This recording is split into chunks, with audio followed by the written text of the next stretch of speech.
Soy Oliva Mari Portilla Ruiz, estudiante de la Universidad Nacional Abierta y a Distancia, y en esta ocasión vamos a compartir la tarea 5, evaluación final de la materia de aprendizaje. Pertenezco al grupo 4030-06-83, estudiante de psicología de cuarto semestre. En esta ocasión vamos a compartir los aspectos positivos respecto de las fichas de lectura. ¿Para qué sirven? Las fichas de lectura son un recurso de aprendizaje muy bueno, ya que en ellas se puede plasmar de una manera fácil, analítica y ordenada información que se va leyendo y aprendiendo.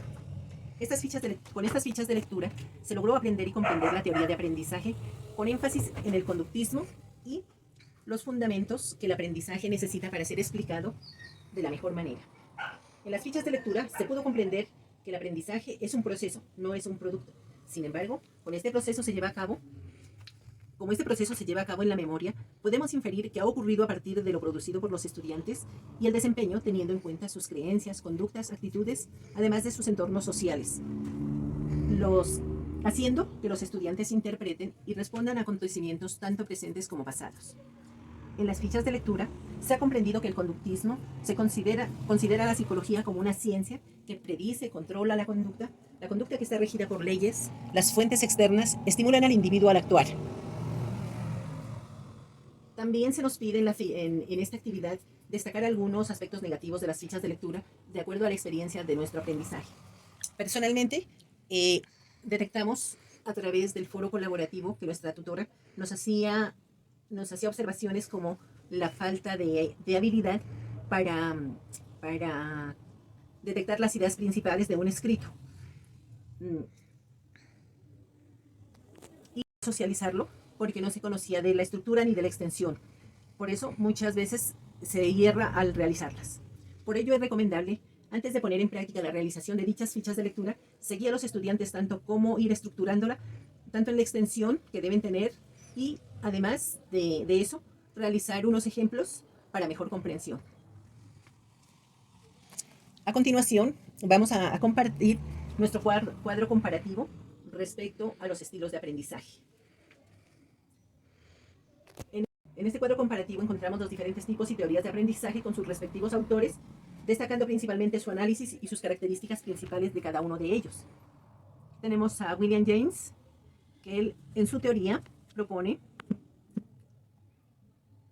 y dice que la corteza cerebral recibe e interpreta los estímulos sensoriales que provocan emoción, produciendo cambios a los órganos a través del sistema nervioso autónomo y en los músculos del esqueleto a través del sistema nervioso somático, haciendo que de esta manera es relevante para la educación, la ciencia del aprendizaje y una serie de principios.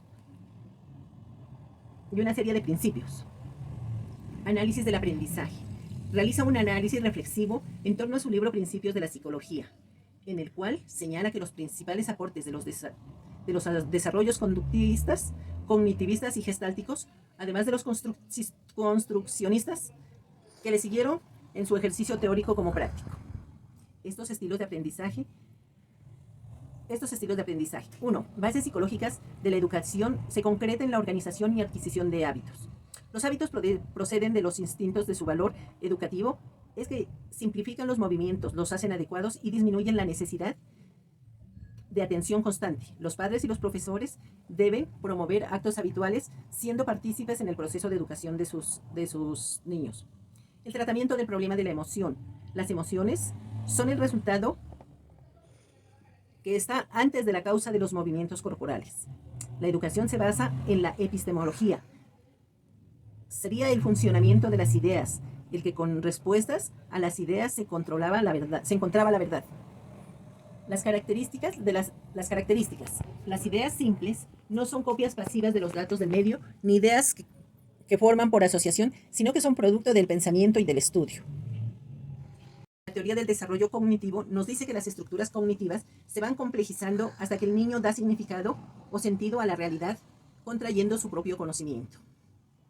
El sujeto es activo frente a lo realizado e interpreta la información proveniente del entorno y por lo tanto el sujeto es quien construye su propio conocimiento, ya que sin duda una actividad mental constructiva propia e individual que obedece a necesidades internas vinculadas al desarrollo evolutivo del conocimiento, no se produce. Esto lo dice Gómez y Colli, citado en Barrero Gutiérrez en Pinilla, Parra 2006, página 14. La asimilación hace referencia a la manera en que un organismo afronta un estímulo. En base a sus leyes, organización presenta los estímulos, ideas y objetos externos, siempre asimilados por un esquema mental preexistente en el individuo. La acomodación involucra la modificación de una organización presente en las respuestas a las exigencias del medio. Es aquí donde hay nuevos estímulos que comprometen demasiada la coherencia interna del esquema y la acomodación. Equilibran. Las personas son capaces de reestructurar cognitivamente nuestro aprendizaje durante cada etapa del desarrollo. El equilibrio puede ser entendido como un proceso de reconfiguración que rige a relación. La inteligencia operativa. El aspecto activo de la inteligencia encargado de las acciones frontales o encubiertas que permiten anticipar y seguir reponerse de los cambios de la realidad. La inteligencia figurativa. El aspecto más estático de la inteligencia, encargado de la representación de la realidad, es decir, de las labores de observación, imitación y gestación de impresiones mentales como el dibujo y el lenguaje. Etapa sensomotora. Esta comprende desde el nacimiento hasta la adquisición del lenguaje. Etapa preoperacional es el momento del habla, más o menos de 2 años hasta más o menos los 7 años de edad. Continuamos el cuadro comparativo con Lev Vygotsky. Su teoría sociocultural sostenía que los niños desarrollaban paulatinamente su aprendizaje mediante la interacción social. Por ello, adquieren nuevas y mejores habilidades cognitivas como un proceso lógico de su inmersión a un modo de vida rutinario y familiar. Los adultos y compañeros más avanzados juegan el papel de apoyo, dirección, organización del aprendizaje del menor, en el paso previo que pueda ser capaz de dominar esas facetas una vez que haya interiorizado las estructuras conductuales y cognitivas que cada actividad lo exige. En el caso de los niños, esta orientación resulta más efectiva para ofrecerles una ayuda y que así crucen a la zona del desarrollo proximal, lo cual podríamos entender como una brecha entre lo que ya son capaces de hacer y lo que todavía no. El aspecto sociocultural se da como uno de los mecanismos fundamentales del desarrollo que guía al niño a su capacidad cognitiva. La interacción social se convierte en el motor de desarrollo. Es siempre la actividad del sujeto condicionadas por 2 tipos. Las herramientas y las técnicas son las expectativas y conocimientos previos del alumno que transforman los estímulos informativos que llegan al contexto y a la función de orientar la actividad del sujeto hacia los objetos que busca dominar la naturaleza. Los símbolos son herramientas psicológicas, son el conjunto de signos que utiliza el mismo sujeto para hacer propios dichos estímulos. La zona de desarrollo real, la mediación, los instrumentos mediadores, las funciones psicológicas superiores y la interacción. Continuando con el desarrollo de este ejercicio, también queremos compartirle la línea de tiempo de los diferentes autores del aprendizaje con sus diferentes aprendizajes. Aquí queremos compartirles los representantes del aprendizaje conductual. Tenemos a Iván Pavlov, el padre del conductismo. Su teoría se basa en animales en que un organismo responde a un estímulo ambiental, originariamente neutro, con respuesta automática o refleja. También tenemos a Edward Tourniquet, quien plantea que la forma más característica del aprendizaje, tanto en animales como en hombre, se produce por ensayo-error. John Watson es considerado el padre de la psicología conductual. Aplica principios para determinar instintos innatos, especialmente en la niñez. Edward Gutiérrez explica la asociación de 2 estímulos en ausencia de respuesta o en estímulo incondicionado por medio del principio de contigüidad.